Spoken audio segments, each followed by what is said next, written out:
Feliz sábado. ¿Cómo se sienten? Amén, me gusta, tienen ánimo. Bueno, antes de comenzar el tema, quiero hacerlo regalando este libro a nuestra hermana aquí, Carol, para que tengas una lectura donde puedas glorificarte en nuestro Dios. Y un pajarito me dijo, que no lo mencionaron durante el intermedio, que alguien por ahí cumplía años, Coral, y eso es cierto. Felicidades. ¿Cuánto todos le deseamos una felicitaciones a Corali? Que sigas cumpliendo muchos más y que Dios te continúe bendiciendo y te ayude a continuar viniendo, así como lo has seguido haciendo con tu abuela aquí, a la casa de Dios. Así que vamos a estar de pie para tener una oración rapidito por ella y por la familia. Oremos. Amante Padre que estás en el cielo, santificado sea tu nombre. Te damos unas gracias por Corali y por la bendición que le has dado de cumplir un año más de vida. Ayúdala a que ella pueda continuar acercándose a ti y viniendo todos los días, que pues así tú le permitas a tu casa de oración para congregarse contigo y glorificar tu nombre. Bendícenos a nosotros ahora que estamos a punto de abrir tu palabra, que tú puedas hablarnos a través de ella. Gracias por todo, en tu nombre lo pedimos. Amén. Bueno, ¿estamos listos para el tema de esta mañana? Yes. Sí me gusta, amén. Porque lo que les puedo decir de entrada es que cuando pues estaba en el proceso a mí me hizo mirar. Así que yo espero que ustedes hoy también lo hagan mirar. De lo interesante que está el tema. Como sabemos, vivimos en tiempos bastante fáciles. Así me gusta. Alguien dijo no. Ni de locos. Vivimos en tiempos como difíciles, donde todo está cada vez más cuesta arriba. La salud, el trabajo, la familia, todo sigue como complicándose. Y una de las palabras que más se repite, especialmente en el Nuevo Testamento, es la palabra que confiar. ¿Sí? Y Jesús lo recalcó diciendo en Juan 16:33 que en el mundo tendréis ¿qué? Aflicción, pero ¿qué? Confiar. Yo he vencido al mundo. Así que cuando te sientas mal, en cualquier sentido, ya sea en angustia, soledad, incertidumbre o cualquier otra situación, recuerda no centrarte en el problema, sino que mirar al cielo y decir: Señor, en ti yo confío. Y Él así responderá a tu oración. Ahora, ¿de qué hablaremos en esta mañana? Por lo menos voy a intentar que el tema sea enriquecedor, que sea de enseñanza para cada uno de nosotros y que nos ayude a acercarnos más a Dios. Y el tema se titula ¿Cómo deberías ser tú? Y cuando pues yo también me abría como, yo me hacía así, ¿cómo deberías ser como tú? Y vamos a comenzar con algo muy entretenido. ¿A cuánto le gustan los concursos bíblicos? Espérate, que no está mirando mi sonrisa. ¿A cuánto le gustan los concursos bíblicos? Porque es que el que tengo ahora es tan bueno. Mira, es que las preguntas que les voy a hacer en esta mañana son preguntas muy difíciles. Tan difíciles que probablemente nadie me las va a poder contestar. Son tan difíciles que yo digo que ¿qué? Que nadie me las va a poder contestar. Y ustedes tienen que estar maquinando en su cabeza: ¿qué pregunta va a hacer Josué? Bueno, vamos primero a empezar por qué las hago difíciles. Porque las preguntas fáciles solamente hacen funcionar la memoria. Si yo te digo quién fue el primer hombre en la tierra, tú me vas a decir quién. Adán. No tuviste ni que pensarlo, porque tu mente buscó y dijo: es Adán. ¿Ves? Pero cuando te hago una pregunta difícil, las preguntas difíciles ponen a funcionar el mecanismo de la reflexión. Y eso es lo que venimos a hacer en esta mañana, a reflexionar en lo que vamos a aprender hoy. Así que, vamos a ver. Y algo muy importante, que por poco se me olvida. Ustedes no tienen nada de qué preocuparse. Las preguntas son difíciles de contestar, pero ustedes no tienen nada que preocuparse porque ustedes no tienen que contestarlas. ¿Saben por qué? Porque como las preguntas son de reflexión, usted tiene que hacer ¿qué? Reflexionar en ellas. Por lo tanto, usted no se tiene que preocupar de que las preguntas son difíciles porque usted no tiene que contestarlas, sino que tiene que ¿qué?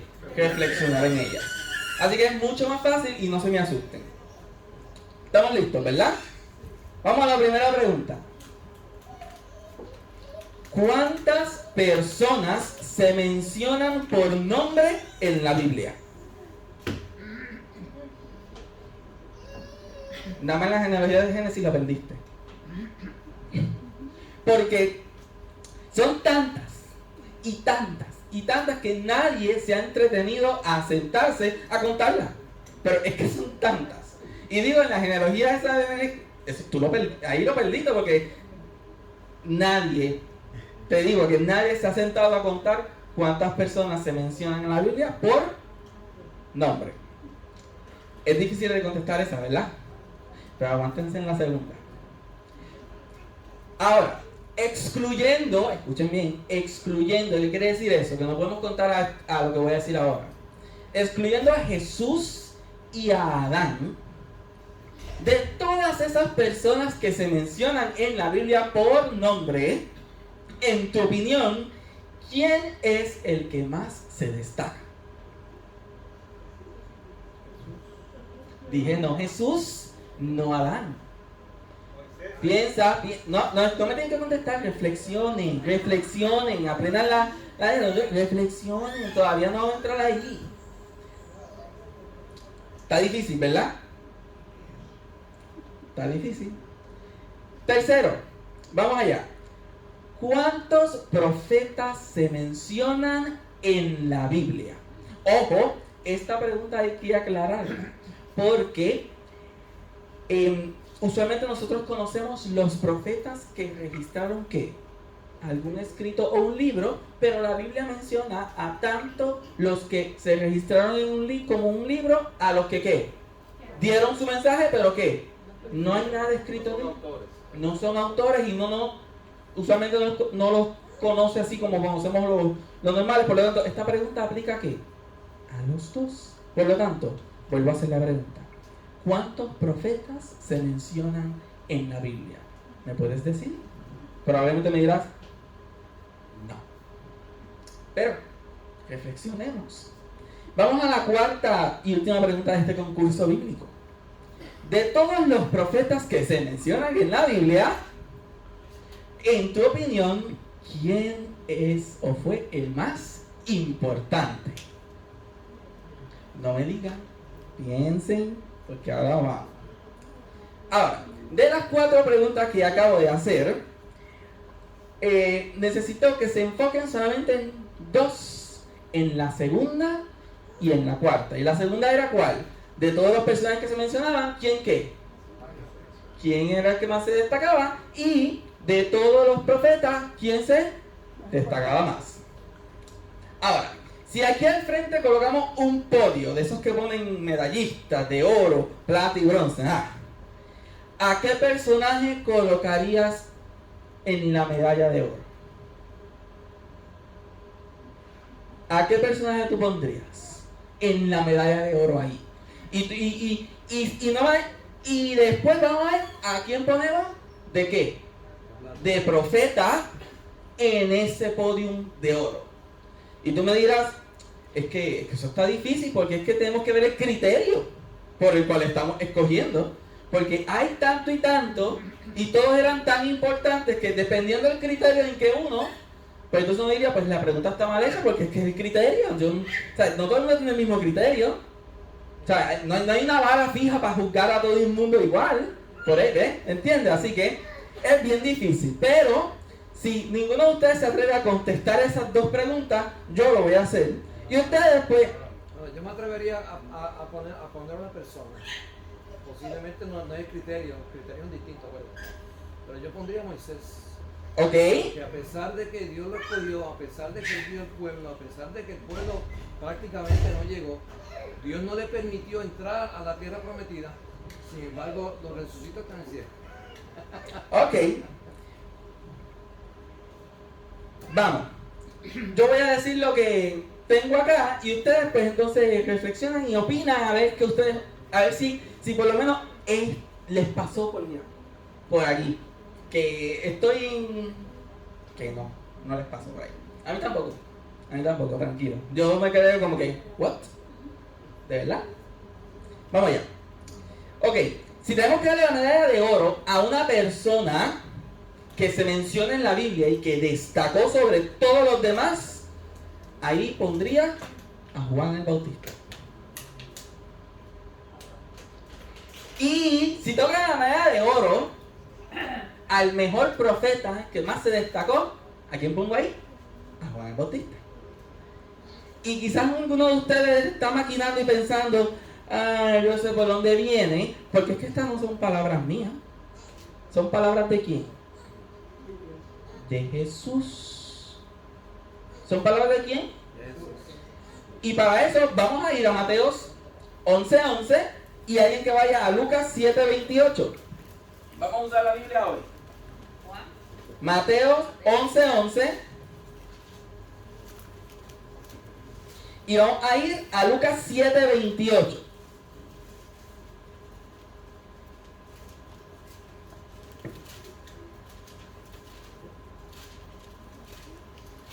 ¿Ya todos lo tienen? Amén. Ok. Y vamos a Mateo 11:11 que dice: de cierto os digo, entre los que nacen de mujer no se ha levantado otro mayor que Juan el Bautista.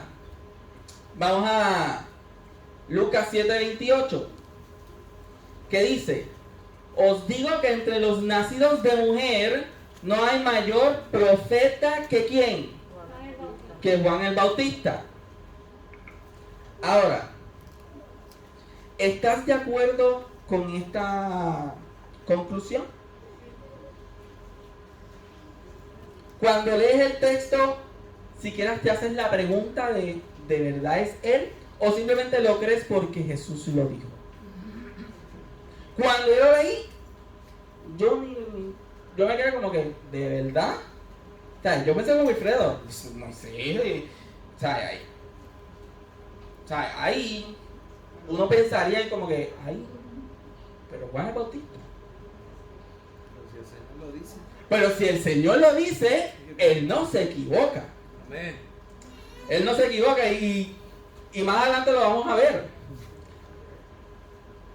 En mi opinión, cuando leo ambas declaraciones, yo me quedo sorprendido porque en mi humanidad y en mi lectura superficial, cuando leo, yo no veo que Juan el Bautista sea que el mejor de ambos lados. Y no estoy contradiciendo eso, simplemente es que estoy diciendo que yo, en mi naturaleza humana, ¿qué pasa? Se me dificulta que verlo, pero si Jesús lo dice, yo lo creo, porque Jesús, si algo me ha enseñado es que Él que nunca se equivoca. Y cuando comencé a estudiar esta reflexión, lo entendí y ahora ¿qué? Claro, lo pongo ahí. Y vamos a ver por qué. Y voy a compartir estas conclusiones con ustedes para que puedan también, como yo, salir por esa puerta y decir, ese podio es de quién? De Juan el Bautista. Ok. Y para empezar, yo quiero hacerlo presentándote primero los 3 motivos por los cuales yo no veo que Juan el Bautista fuera el medallista de oro como profeta o como qué, o como personaje de la Biblia. Y la primera pregunta es, ¿en qué sobresalía Juan el Bautista? No sabía ni qué decir. Porque si yo pienso, sabiduría, ¿quién sobresalía? Dios. Salomón. Pero, ¿y si hablo de milagros? No, pues que milagros, ¿quién era? Elías. Y si pienso en paciencia, ¿en paciencia es quién? Job. O sea, ¿quién más paciente que Job? Y si hablo de proezas, pues Moisés. O sea, no me sale Juan el Bautista cuando pienso en esas cosas. Pero cuando uno piensa en fe también, si piensas en fe, ¿en qué empieza? Abraham. Así que cuando uno pega a buscar y leer, ¿en qué sobresale Juan el Bautista? Pues no sé. Así que la primera cosa, el primer motivo por el cual yo de primera instancia no lo veo ahí es porque no encuentro en qué sobresale. Y si tú estás en el top 1 es porque tienes que ¿qué? Sobresalir en algo. A ver, segundo, ¿quién era Juan el Bautista? ¿Sabemos quién era Juan el Bautista? Mira, si tendríamos que definirlo, ¿cómo lo haríamos? en que es una persona extraña. Hoy le diríamos que es una persona que rara. Él era una persona que rara. ¿Y cómo lo sabemos? Vayamos a Mateo 3, 1 al 10. Vamos allá.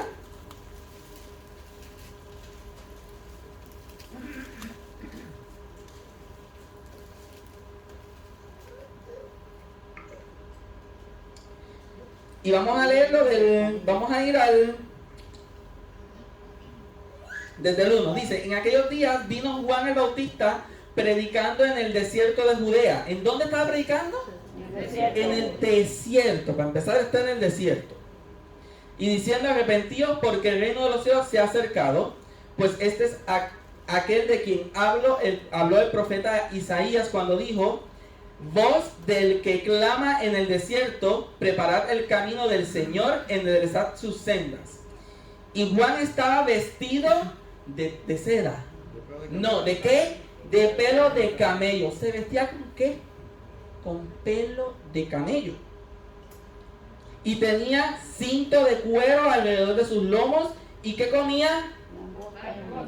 Langostas y qué? Y miel silvestre. Y salía a Jerusalén y a toda Judea y a toda provincia alrededor del Jordán y eran bautizados por él en el Jordán, confesando sus pecados. Al ver que muchos de los fariseos y saduceos venían a su bautismo, ¿qué les decía? Bienvenidos sean mis amados, ¿no? Generación de víboras. ¿Quién nos enseñó a huir de la ira venidera? Haced pues frutos dignos de arrepentimiento y no penséis decir dentro de vosotros mismos, a Abraham tenemos por padre, porque yo os digo que Dios puede levantar hijos de Abraham aún de estas piedras. Y ya también el hacha está puesta a la raíz de los árboles, por tanto, todo árbol que no da buen fruto es cortado y echado al fuego. Juan el Bautista era intenso, ¿no? ¿Quién era Juan el Bautista? Por lo que estamos leyendo. Era raro, se pasaba en ¿dónde? En el desierto, soleado, a veces. ¿Qué comía? Langostas y miel. ¿Y cómo vestía? Con piel de camello. Que la langosta no es la que conocemos como langosta. No, la langosta no es la que tú y yo conocemos como langosta. En otras versiones hablan de que es algarroba o de que es la langosta esta de las plagas. El grillo, pueden decirlo así. Mira, la esperanza, vamos a ponerla así. Pero miren, vemos que en el relato que vemos de Juan el Bautista, para saber quién era, primero en las relaciones. Él no se relacionaba con nadie porque desde pequeño se fue a ¿dónde? Al desierto, por lo tanto, no tenía relaciones humanas con quién, con niños, con nadie desde su niñez, así que era bastante ¿qué? Solitario. Segundo, su vestimenta ¿cómo era? Súper extraña. ¿Quién vestía en ese tiempo con pelo de camello y con cuero de camello? Nadie. Y en un desierto. Bueno, pero es que la piel de camello se lo entendería en un desierto, pero ¿quién viste de camello? No, nadie. Tercero, su alimentación. ¿Quién se alimentaba de langosta? Mira, para ser sincero, él no podía invitar a nadie a su casa. O sea, imagínense, te invita Juan el Bautista, tú llegas y él te dice, vamos a comer. Aquí tenemos langostas y miel. Te vas a comer langostas y miel. Entonces, tú lo invitas a tu casa. Ay, le tienes ahí arroz. Y él te dice, no, yo como langostas y miel. Pues aquí no hay. Ni langostas ni miel. Por lo tanto, no puedes comer. Así que él no tampoco podía compartir con mucha gente por su manera de alimentarse. Y tercero, él hablaba y tenía un lenguaje de esos que no ofendía a nadie. Era como cortante. Era así, como decíamos aquí, sin filtro. Él tenía un lenguaje sin filtro. Él iba al punto, al grano de te duela o no te duela, adiós, te tocó. Te heriste, ay perdón, ya que lo dije. Así que vemos por todo lo que vemos que él era bastante ¿qué? Raro y diferente al resto. Tercera razón por la cual yo no veía a Juan el Bautista top 1 ahí en el podio. Si lo comparamos con Jesús, ¿eran iguales o diferentes?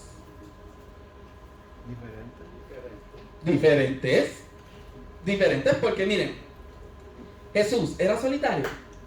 No, a Jesús le encantaba estar con la gente. Ni dormía solo. A todo donde allá iba. Su vestir era muy elegante. Vestía como de blanco. Siempre. ¿Ve? Él vestía como que bastante elegante. Imagínense que cuando lo crucificaron, los romanos ¿qué? ¿Se pelearon por qué? Por la ropa. ¿Quién se pelea por la ropa de un preso? Nadie. Es porque esa ropa era ¿qué? Elegante. Algo tenía. Otra cosa. Jesús comía todo lo que podía. Todo lo que podía. Si tú le invitabas a cenar a tu casa, ahí iba. Lo que tú hicieras, se lo comía. ¿Sabes? Todo lo que dentro de lo que se debía y se podía, allí iba. Es que vamos para allá. A Jesús le gustaba compartir y interactuar con las personas. Así que, ¿y qué me dicen de su hablar? Nunca salió de él una palabra ¿qué? Hiriente. Imagínense que para decirle las cosas al pueblo amorosamente nos creó 20,000 parábolas. Porque si las parábolas las dijeran en arroz habichuela como hoy nos lo dicen las cosas a nosotros, estuviéramos más ofendidos que nadie.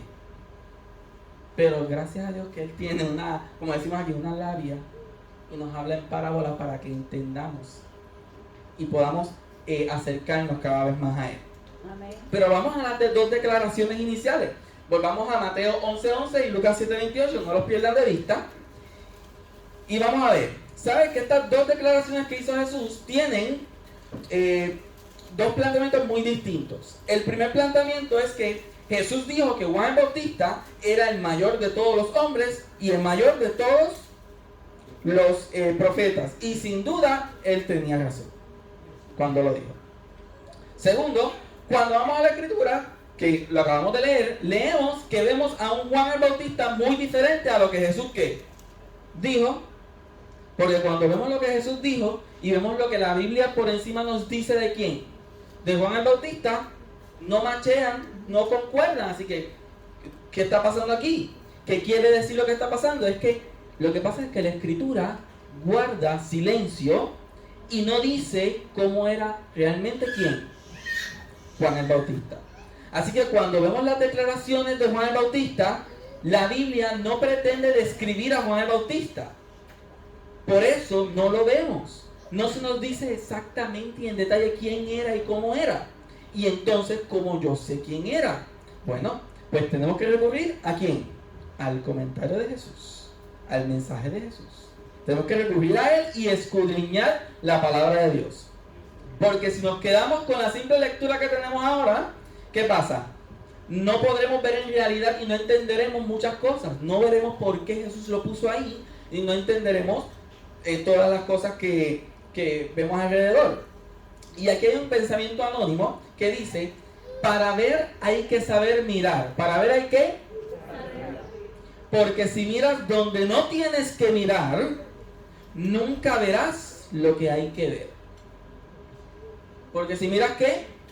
Donde no hay que mirar, nunca mirarás lo que hay que ver. ¿Cuán sabias son esas palabras, no? Y saben que a veces las palabras nos traicionan.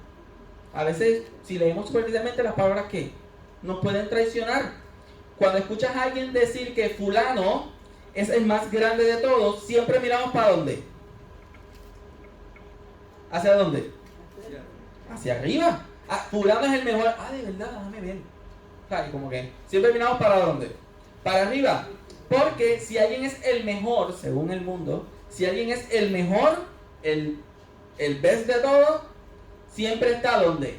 Arriba, y hace las cosas que nadie más puede ¿qué? Hacer.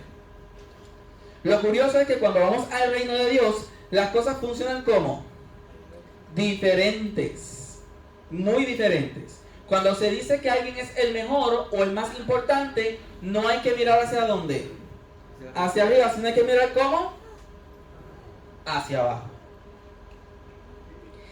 Y dice aquí, y Jesús lo dijo en Mateo 20, 26 al 28, quien quiera ser el primero, sea ¿qué? El último. Quien quiera ser mayor, sea ¿qué? El servidor de todos. Así que, si queremos descubrir dónde está la grandeza de Juan el Bautista que Jesús vio y lo puso en ese podio, no podemos mirar ¿cómo? Hacia arriba. Tenemos que mirar ¿cómo? Hacia abajo. Hacia abajo. Tenemos que mirar de abajo hacia arriba. Buscar dónde está ¿qué? Esa grandeza, según el reino de Dios. Mira ahora lo que vamos a ver. Y no es en grandiosidad humana, sino que es en grandiosidad divina. Leamos Juan 5:35. Vamos para allá.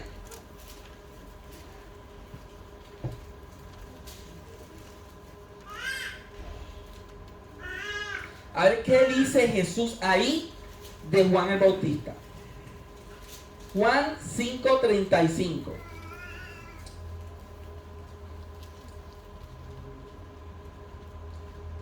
Alguien que me lo lea por ahí fuerte. Léelo fuerte, dale. Juan era una lámpara que ardía y alumbraba.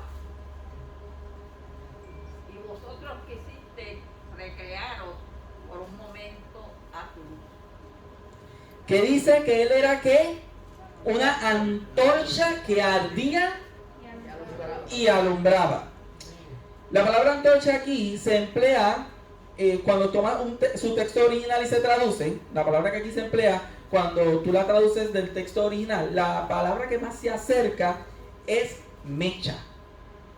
Lo que pasa es que con los años que van traduciendo pues también como antorcha. Pero si tomamos la palabra mecha, ¿qué es una mecha? Los que sabemos los quinqueles de antes, sabemos que tenían mecha. ¿Qué pasaba con esa mecha? ¿Cómo? Siempre estaba prendida. Siempre estaba prendida, pero ¿qué pasaba con ella con el tiempo? Se acababa. Se acababa, Se quemaba. se quemaba y punto. Jesús decía que Juan Bautista era una mecha.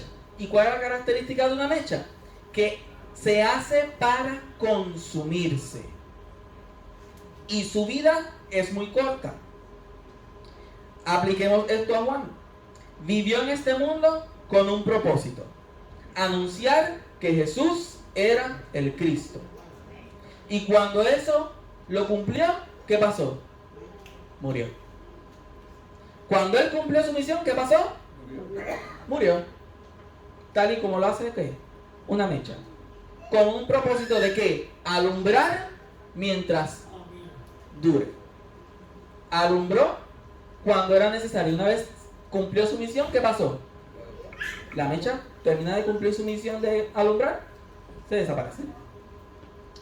Y por eso tuvo una vida muy corta. Cuando murió, lo hizo en su máximo apogeo, en su máxima grandeza y en su gloria, porque su vida era una mecha que alumbraba a todo el mundo.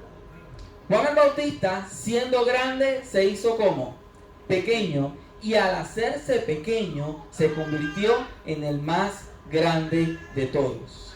Eso era lo que Jesús estaba diciendo en esos dos versículos, esas dos aseveraciones que él dijo. Por eso tenemos que escudriñar la palabra de Dios.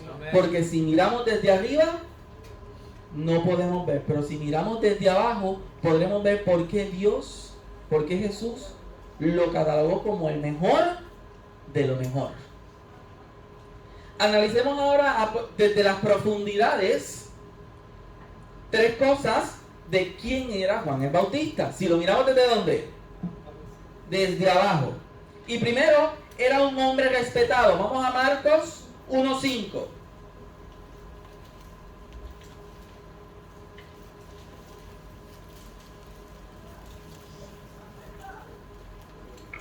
Marcos 1:5 y dice: y salían a él toda la provincia de Judea y todos los de Jerusalén, y eran bautizados por él en el río Jordán, confesando sus pecados. ¿Salían de dónde? Todos los de quién? Judea. Y todos los de quién? Jerusalén. Cuando dicen todos es que todos. Y si no eran todos, era un montón de gente. Así que a pesar de cómo se veía, él era ¿qué? Respetado. La gente lo seguía. Él tenía como que un imán espiritual o algo para que llamara la atención de la gente, que todo el mundo que le seguía. Era una persona especial que todo el mundo amaba, y nosotros pensábamos por la simple lectura que él era ¿qué? Raro y solitario. Pero según las lecturas, ¿qué pasa? La gente le gustaba seguir a Juan el Bautista. Segundo, que esta fue de las más interesantes que me encontré, que hablamos de Herodes. ¿Qué sentía Herodes por él? ¿Temor? Según la palabra, Herodes sentía admiración.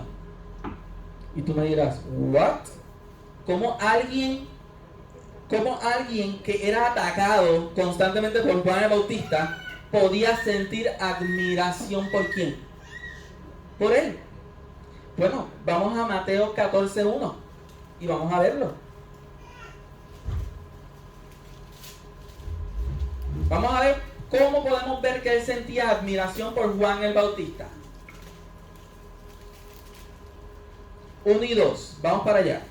Dice: en aquel tiempo Herodes, el tetrarca, oyó la fama de Jesús y dijo a sus criados: este es ¿quién? Juan el Bautista ha resucitado de los muertos y por eso actúan en él esos poderes. ¿Con quién confundió a Jesús? ¿Cuánto él admiraba el poder que tenía quién? Juan el Bautista, que cuando Jesús se levantó y obtuvo fama, ¿qué pasó? Rápido lo identificó con quién, con él. Así que cuán importante e influyente era quién, Juan el Bautista, que hasta Herodes sentía en sentida parte alguna admiración por lo que él hacía. Tercero, las profecías que nos hablaban sobre Juan el Bautista, de cómo sería y de qué haría. Pues vamos a Malaquías 4, 5 y 6. Malaquías 4, 5 y 6 dice: he aquí yo os envío el profeta Elías antes que venga el día de Jehová grande y ¿qué? Y terrible. Así que Juan el Bautista también nos habla, espérate, que él... espérate, 4, versículos 4 al 6, vamos desde arriba. Acordaos de la ley de Moisés, mi siervo, el cual encargué en Horeb ordenanza y leyes para todo Israel. He aquí yo os envío un profeta Elías antes que venga el día de Jehová grande y terrible. Él hará que volver el corazón de los padres hacia quienes, hacia los hijos, y el corazón de los hijos hacia los padres, no sea que yo venga y hiera la tierra con ¿qué? Con maldición. Vemos que en este texto que profetizaba sobre quién, sobre Juan el Bautista, que era el que iba ¿qué? A venir, decía que él era una persona reconciliadora, porque iba a hacer volver el corazón de quién, de padre a los hijos y de los hijos a quién, a los padres, y conmovería ¿qué? Los corazones. Miren cuán grande era quién, Juan el Bautista. Y para esto se necesitaban 3 cualidades: ser bueno, comprensivo y sabio. La otra profecía que nos hablaba de Juan el Bautista viene de parte del ángel Gabriel en Lucas 1, 16 y 17. En Lucas 1, 16 y 17. Tenemos que escudriñar la palabra de Dios para poder encontrar todas estas ¿qué? Enseñanzas. Lucas capítulo 1, versículos 16 y 17. Dice aquí: y hará que muchos de los hijos de Israel se conviertan ¿a quién? Al Señor Dios de ellos, e irá delante de él con espíritu y poder de Elías para hacer volver los corazones de los padres a los hijos y de los rebeldes a la prudencia de los justos, para preparar al Señor un pueblo que bien dispuesto. Aquí hay varias cosas. Aquí dice que él era un convertidor de judíos. Si alguien en la Biblia convirtió más judíos que cualquier otro al cristianismo, ¿fue quién? Juan el Bautista. Él convirtió más judíos que nadie. Porque si miramos los discípulos, ellos convirtieron más que gentiles. Y si algo nos ha enseñado la vida como cristianos aquí, que los de la iglesia son los más que duros. ¿Sí o no? ¿Sí? Los que están adentro son los que más ¿qué? Son los más duros. Por lo tanto, él tenía una tarea que súper difícil, y aquí dice que él era ¿qué? Un convertidor de judíos. También dice que él tenía la capacidad de convertir a los rebeldes. Y los rebeldes en aquel tiempo no eran los pecadores. ¿Quiénes eran? Los del Sanedrín. Los líderes de la iglesia en aquel tiempo eran ¿qué? De los judíos en aquel tiempo eran ¿qué? Esos eran los rebeldes. Y dice aquí la palabra que él tenía la capacidad de convertir rebeldes. ¿A dónde nos lleva esto? A que Juan el Bautista fue un personaje increíblemente grandioso. Y ahora tú y yo podemos decir, de verdad sí se merece estar ¿dónde? En el podio número 1. Pero, viene la pregunta más difícil. O quizás más fácil. No sé, como ustedes la vean. ¿Qué tiene que ver Juan el Bautista con nosotros? ¿Qué tiene que ver Juan el Bautista contigo y conmigo? Para eso tenemos que volver a las profecías de ellos, así que no me las pierdan. Y la primera de Malaquías dice, y voy a leer solamente la parte, que he aquí yo envío al profeta Elías antes de que venga el día de ¿qué? De Jehová grande y terrible. Paréntesis. Y la otra. Y hará que los rebeldes se vuelvan a la prudencia de los justos para preparar ¿qué? Al Señor un pueblo bien dispuesto. La primera profecía nos habla sobre la venida de Jesús, el Mesías. La segunda sobre la preparación de un pueblo. Y si ya tú sabes por dónde va la línea, podrás entender que estas dos profecías tienen un doble cumplimiento. Porque, si nos fijamos, Jesús va a venir ¿qué? ¿Jesús va a qué? A venir por segunda vez, ¿sí o no? Amén. ¿Lo creemos? Amén. ¿Amén? Jesús va a venir por segunda vez, ¿no? Amén. Ya lo hizo una vez, esta profecía se cumplió ya como una. Cuando Juan el Bautista vino y Jesús descendió. Ahora, ¿quiénes están haciendo el rol de Juan el Bautista hoy? Tú y yo. Ahí está la relación de qué tiene que ver Juan el Bautista con quién. Conmigo. Porque nosotros somos los que ahora estamos esperando ¿qué? La venida de Dios, la segunda venida. Y somos los que tenemos que preparar un pueblo bien dispuesto, como Juan el Bautista lo hizo. Ahora, ¿cuál es el problema? El problema es que desde pequeño, para lograr nuestra misión, desde pequeño nos enseñan, y aquí pues se pone intensa la cosa, nos enseñan de que debemos imitar aquí. ¿A quién debemos imitar? A Jesús. Pero yo te hago una pregunta. Basado en lo que acabamos de estudiar y aprender, ¿Jesús tenía la misma misión que tú y yo tenemos hoy? No, entonces ¿por qué? ¿Por qué lo imitamos? Si yo quiero ser doctor, yo voy a ir a aprender de un cantante a ser doctor. Ojo, no estoy diciendo que no imitemos a Jesús.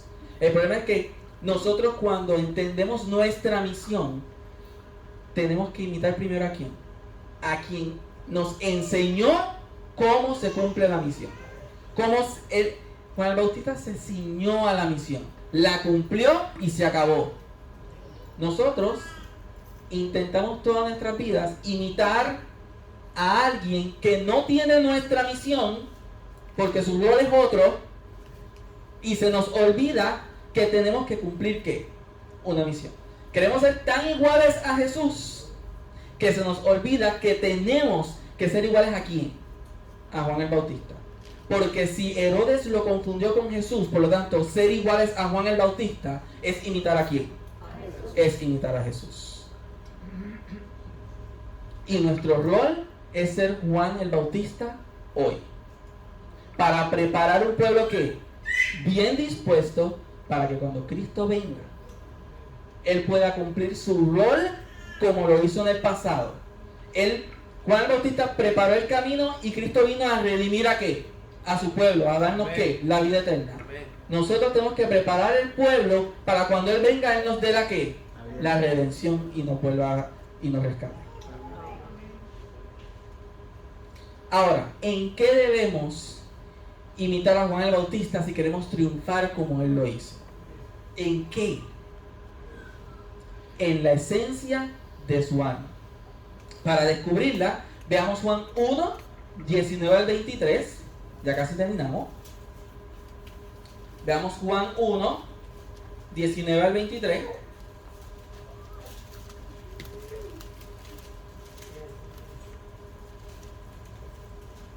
Y vamos a leer los textos.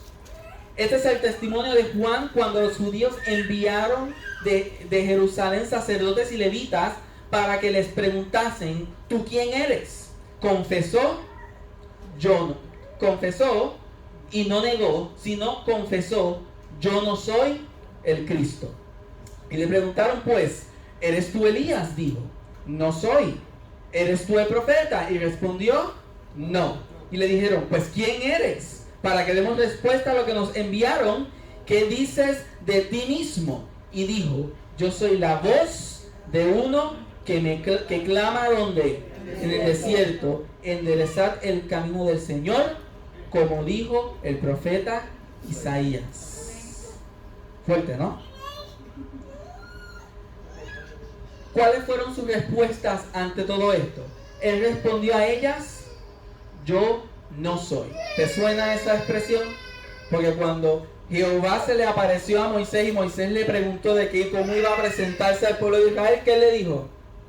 Preséntate como que yo soy el que te envía.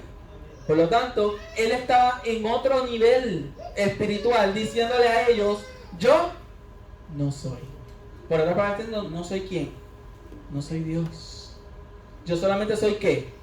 Una voz que está enderezando ¿qué? El camino. ¿Para quién? Para el yo soy. Cuando Jesús comenzó su ministerio, tuvo auge y la gente que le seguía a Juan comenzó ¿cómo? ¿A seguirle a quién? A Jesús. Y la gente preocupada iba ¿a dónde? A Juan le decían: pero ¿y qué es esto que está pasando? Tu primo es el que estaba ¿dónde?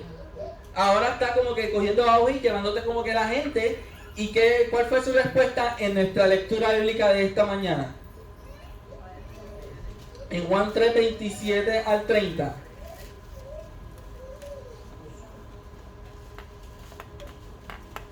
Dice el 29. Bueno, vamos desde el 27. Dijo: respondió Juan y dijo: no puede el hombre recibir nada si no le fuere dado del cielo. Vosotros mismos sois testigos de que dije: yo que no soy el Cristo, sino que soy enviado delante de él. El que tiene la esposa es el esposo, mas el amigo del esposo que está a su lado y le oye, se goza grandemente y la voz del esposo. Así que pues, mi gozo ¿qué? Está completo. Es necesario que él crezca y que yo mengue. ¿Qué le dijo? Que es necesario que ¿quién? Que él crezca y que yo mengue. Si tenemos que aprender de la esencia de Juan el Bautista, tenemos que aprender estos 3 puntos que él tenía en su corazón. Primero, ¿por qué dijo yo no soy? Él estaba hablando sobre la dependencia de Dios. Él sabía depender de Dios, él sabía confiar en ¿quién? En Dios. ¿Cómo dependemos de él? Confiando, y para ello hay que conocerle, escudriñar las escrituras. Segundo, ¿por qué dijo soy una voz? Porque su vida tenía sentido, porque había una misión. Tú le quitabas la misión a Juan el Bautista, era alguien común y corriente. Nosotros al igual tenemos que una misión y tenemos que cumplirla. Somos que una voz que endereza el camino para cuando Cristo venga pueda que redimirnos a todos. Amén. Tercero, es necesario que él crezca para que yo mengue. ¿Por qué lo dijo? ¿Qué quería decir? Hablaba de la conversión. ¿En qué consiste? Cuando alguien te mira, a ti, ¿a quién ve? ¿Te ve a ti o ve a Jesús? Porque cuando te ven a ti y no ven a Jesús, es que tienes un yo muy ¿qué? Muy grande. Y si tú quieres ser grande en el reino de los cielos, tienes que ser como. Por lo tanto, tienes que tener un yo como pequeño para cuando la gente te vea, vea a quién. Vean a Jesús. Y terminamos con la pregunta de la mañana. ¿Cómo deberías ser tú? ¿Ya lo has pensado? ¿Cómo deberías ser tú? Y la respuesta es, tú deberías ser como Dios quiere que tú seas. Dios quiere que tú seas como Él quiere que. Por eso Dios te dice en esta mañana, conóceme para que confíes en mí.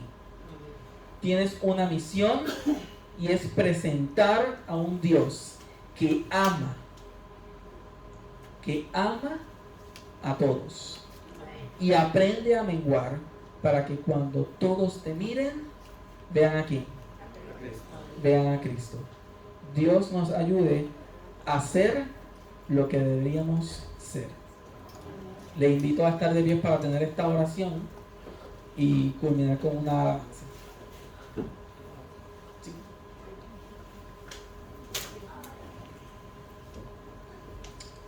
Oremos. Amado Padre que estás en el cielo, santificado sea tu nombre. En esta mañana te damos las gracias por este mensaje, por aclarar nuestras mentes y enseñarnos que debemos ser lo que tú quieres que nosotros seamos. Amén. Que debemos ser luz en las tinieblas, que debemos ser la voz que endereza el camino para tu pronto regreso. Ayúdanos a que podamos constantemente seguirte fielmente y que podamos consagrarnos cada vez más a ti para estar preparados para nuestra misión. Y ayúdanos a cumplirla tal y como Juan el Bautista lo hizo en su tiempo. Amén. Gracias por todo, en tu nombre lo pedimos. Amén.